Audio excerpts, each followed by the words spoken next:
adamlar Karameden alim uğursuzlukları gelip de alemde yumurta topladığı gibi. Onun nasıl? Babam ve varmışlar oraya salat edeceklermiş bahar gününe. Yumurta yok.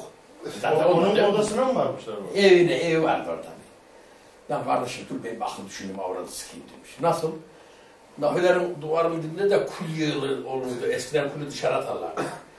Kulün bir yanını eşmiş, öte yanını da eşmiş. Altından delik delmiş böyle. Tünel gibi. Bir tella çağırtmış ki Karameden Ali o sürük deliği yaptı. O sürüğü olan gelsin.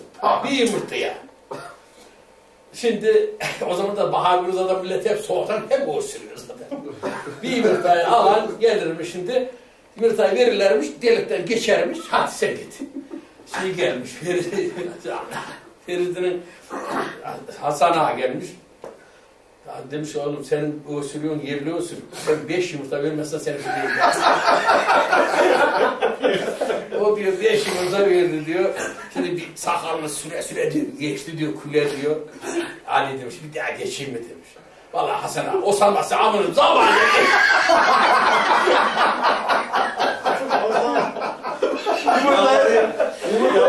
Yumurta yaptıktan sonra valla o sanmazsa Hasan Ağa zamanı. Bir de yalvarıyor hoca. Ya